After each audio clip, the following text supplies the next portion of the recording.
morning, Springville High School, and welcome to the jungle. Halloween has just passed and Thanksgiving is around the corner with Christmas following right after. One of my family's traditions is to start singing Christmas songs on November 1st, and I can always be sure that when I visit my grandparents for Thanksgiving, they will already have their Christmas tree up. Some people will argue that it's too early to celebrate Christmas and I'm skipping right over Thanksgiving, but I'm personally thankful that I can finally sing Christmas songs. So let me ask you, what are some of your favorite Thanksgiving traditions? Go check out the Jungle's Instagram to answer some questions and polls in our story. Now we know that Savannah's family isn't the only ones that start celebrating Christmas early, so Prayer put together a story about this very thing. Let's take a look. Christmas is a holiday we all look forward to. Some of us start celebrating Christmas earlier than others, but when is it too early to celebrate Christmas? I asked the students and faculty of SHS when they start celebrating Christmas. We celebrate year-round, all the time, because Jesus' birth is year-round, all the time. The day after Thanksgiving. We should celebrate Christmas all year long, but we don't. We only do it during December. I start celebrating it like middle to end of November. Probably same. I would celebrate it earlier, but my parents don't get down with decorations until after Thanksgiving. No, like 2 days before Christmas. Normally we start decorating, like putting stuff out before Thanksgiving, like the day before Thanksgiving. I usually start on December 11th because my youngest son's birthday is December 10th. We never put up a tree or anything until after his birthday so that he would realize that his birthday is just as important as Christmas. I start celebrating Christmas the day after Thanksgiving. I started celebrating Christmas right after Halloween. The festivities never stop. I start celebrating Christmas after Thanksgiving. I celebrate Christmas after Thanksgiving because it's disrespectful to Thanksgiving if you celebrate before. We all start celebrating Christmas at different times. When do you start celebrating Christmas? This is Prayer reporting for the Jungle. Back to you, Jackson and Savannah. Thanks, Prayer. Speaking of the holidays, around this time of the year, our school's Beta Club sponsors a canned food drive. The drive started last Friday and will go on until November 22nd. The first period class that has the most cans will get to have a pizza party. But not only will there be great rewards, the cans are also going to a great cause.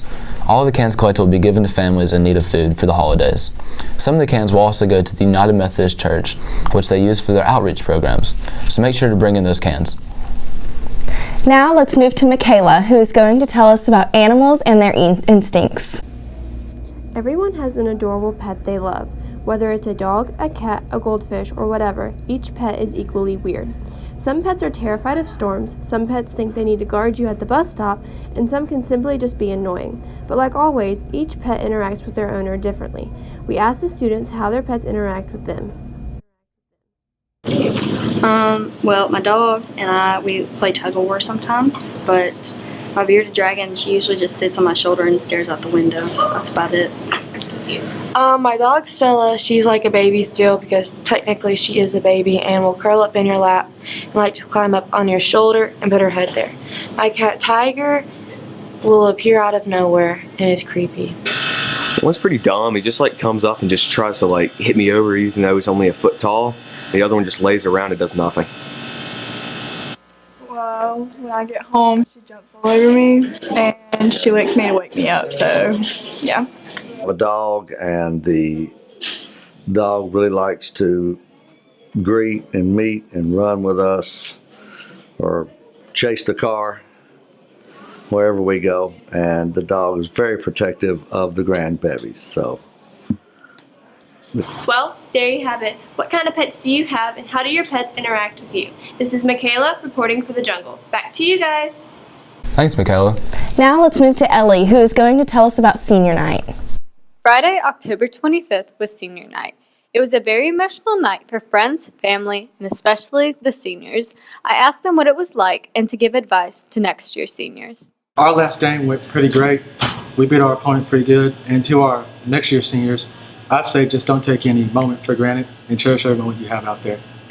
Yeah, our last game was amazing. It was a great way to end the season. And the next year's seniors, I'd tell them just keep grinding, don't stop pushing.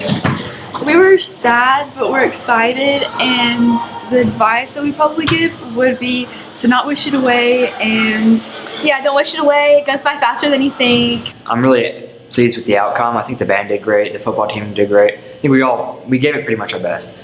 And any advice that I give to the upcoming seniors, well, honestly, I think they should enjoy it while it lasts because it comes up fast.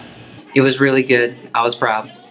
It was really sad at the end, seeing all the other people start crying, and I cried too. Bring a pack of tissues. That's what I recommend to the next seniors. And I wasn't really in any of it, but I was on the field with the band after the game, and I did almost get clobbered by a trombone. So next seniors, watch your head if you're on the field with the band. Senior night was a great night for the class of 2020. This is Ellie signing off on The Jungle. Back to you guys. Thanks, Ellie. Now it's time for Blaine Tries Everything.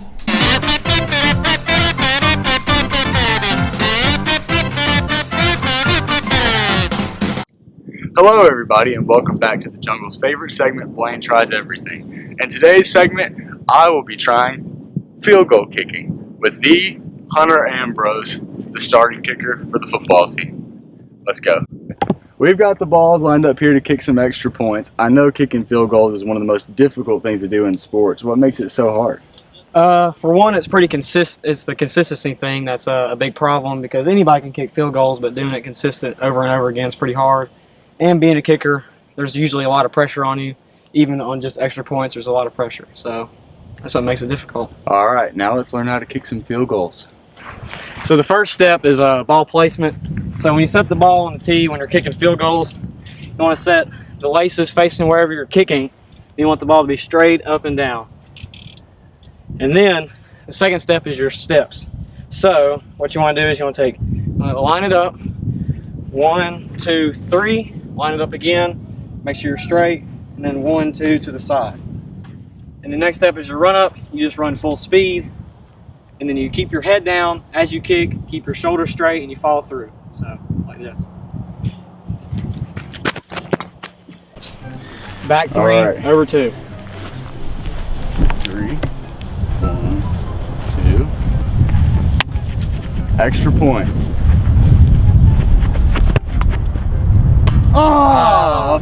After critiquing Blaine's errors, we are ready for attempt number 2.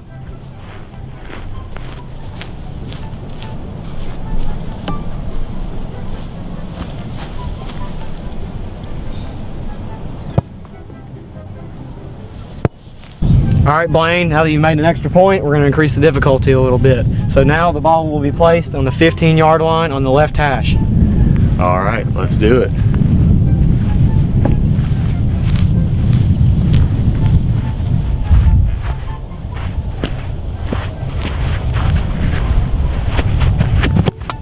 Perfect. Nailed that one. For our final field goal attempt, Hunter has trusted me to kick a trick shot where he is holding the ball with his nose. Alright, so when you kick a football, what I like to do to make sure where you want to hit it is you want to cut the ball in half and then cut it in half again, and that's where you kick it. So if Blaine does this right, he shouldn't kick me in the face. You ready to try it? Yeah, I guess. Alright.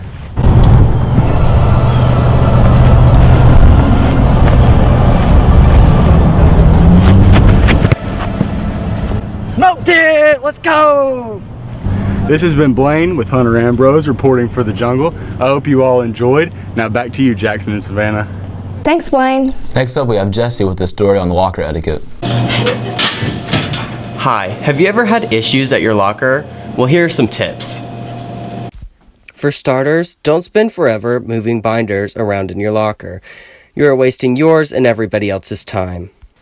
Try to leave room for the bottom locker beneath you. Remember that they are people too and need to get to their next class just as much as you do. Try to keep your locker clean and tidy so you can transfer swiftly from class to class. And also, stop unrigging the lockers. It causes too much unnecessary stress. Hopefully some of these quality locker tips will help you out. Back to you, Jackson and Savannah. Thanks, Jesse. Now let's move to Sydney, who reported on the door decorating contest last week. The SHS Students Against Destructive Decisions Club sponsored its annual door-to-door decorating contest in honor of Red Ribbon Week. Miss Wesley is the sponsor of the club. Red Ribbon Week is where we celebrate drug-free awareness amongst all students, all teachers, people throughout the nation discuss and promote Red Ribbon Week. We wear red. I know at the elementary school level they wear caps. Sometimes we give candy, but anything to promote Red Ribbon Week, we do that so that students can remember to refrain from the use and involvement with drugs. Also here at Springwood, we decided to do a door decoration contest. We have students and teachers work with the first period classes in order to bring light to the usage of drugs and what could negatively happen. Since we do it during the month of Halloween, we also try to tie in some of the negative effects or scary effects that would coincide and make it alarming for the students not to make those negative decisions. We've always had great participation and we look forward to seeing this on a regular basis. Congratulations to Miss Box's class for winning first place, and Miss Weston's class for winning second place, and Miss Humphrey's class won third. Thanks, Sydney. Congratulations to the winners, which is us. Now we have Skylar and Ransom here to give us an update on sports. Thanks, Savannah and Jackson. Football season has ended, but cross country is still competing. Let's go to Robin and check it out. The cross-country teams competed at the sectionals meet last Saturday. Both the boys and girls teams placed second, qualifying for the state competition on November 9th. Beth Ann Tucker placed second for the girls, while Caleb Kimmons placed fifth, Peyton Young placed seventh, and Jay Carned placed 13th for the boys. Cross-country team will compete in the state meet on Saturday. Good luck, Tigers. Although winter sports haven't started yet, there are still tryouts and practices going on for sports such as baseball, soccer, softball, basketball, and wrestling. We look forward to the start of all those seasons. Next up, we have Tiger Time. Let's move to Laurel. So, Coach Graven, what are you looking forward to in this indoor track season?